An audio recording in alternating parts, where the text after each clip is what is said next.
Welcome to another Walk It Out Wednesdays with Coach T, and that would be me. And here's where I try to give you guys a few words to live by so that as we're all walking out this journey called life, we can get better at the walk. Tonight, I want to talk to you guys about what it really means to honor yourself. And I know I talk about this topic a lot, but I had a fresh perspective that I wanted to share with you guys tonight. Honoring someone basically means that you have great respect for them.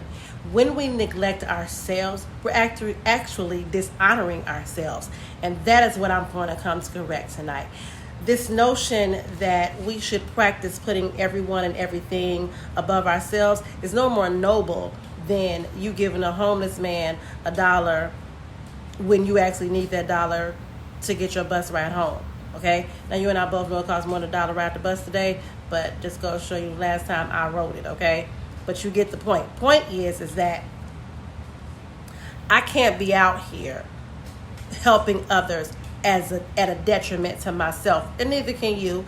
I can't be out here helping the world and purposely or inadvertently or unconsciously neglecting my own responsibilities, my own home front. My first responsibility is to me, as it is for you.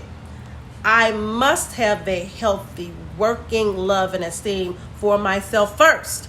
Then and only then is my cup full enough to pour love and esteem into someone else at the time that they need it, the time that their cup is low or empty. Now, be clear.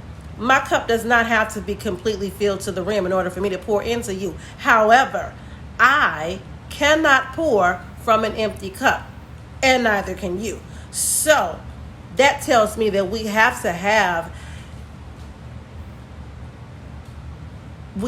honor our own selves as individuals. And how do I do that, Coach T? I'm glad you asked. Let me give you three tips I got. Number one. First off, you're going to have to start understanding that how you manage yourself in daily situations is a direct result of your relationship with yourself.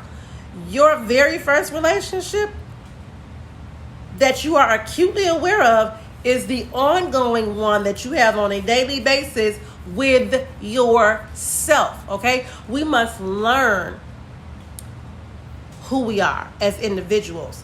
We got to get to know ourselves intimately so that we know the things that we like, the things that we dislike, the things that are what our strengths are, what our weaknesses are. We have to learn how to go ahead on and acknowledge our traumas and figure out what those triggers are. And then we also have to identify the barriers that stop us from being successful. Once we know ourselves on this kind of level, we can create a plan that allows us to manage our triggers as we heal from our traumas, right? It helps us to eliminate the things and or the people that hinder our progress. Then, and only then, can we start living the good life. I'm talking about taking full advantage of all of the opportunities that fling us toward our destiny, right? Number two, this is going to be a game changer, y'all. We must learn to embrace the wisdom and resources that are designed to equip us to better navigate the obstacles in our lives.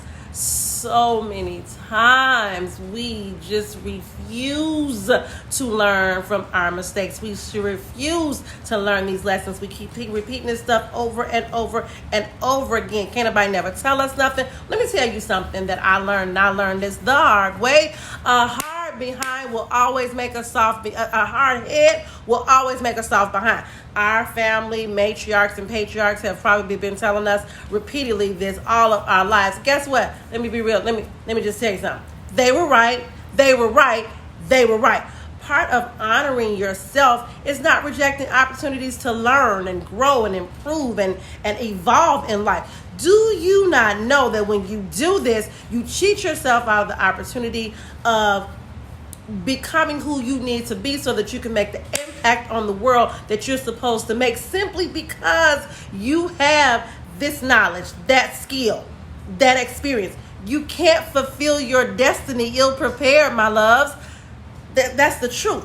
Last but not least, least, you're going to have to stop begging people to see your value. I am so sick of hearing people complain or feel bad because somebody don't understand or see the same value of who they are and all that they are and all that they bring to. Let me tell you something. Just because people throw you away, it doesn't mean that you don't have any value. Your value did not disappear. $100 bill can be drugged through the mud. You can wash it, you can dry it, you can cut it into pieces, you can take back up together again. Let's be real clear. It will still spin at the store. I can promise you that. Never rely on other people to govern or define who you are. I submit to you that the people who discarded you, they were never designed to walk in agreement with you in the first place. Okay? In reality, what you lost was really just a distraction. Because see, distractions create ties that bind you up. So that tells me what you really just gained was freedom. So I'm advising you, take the freedom and count the whole experience as a win, baby. Point in your favor, sir or ma'am. So, in closing, I'm going to say this. Purpose to honor yourself. And know that you are adding value each day that you wake up and show into this world. The blessing is always in the show up, my journey walkers. So, remember, this has been I Am the Coach T. This has been Walking Out Wednesdays with Coach T. And I am the Coach T. And just always, just for you. Have a great evening, and I will see you next week. Bye-bye.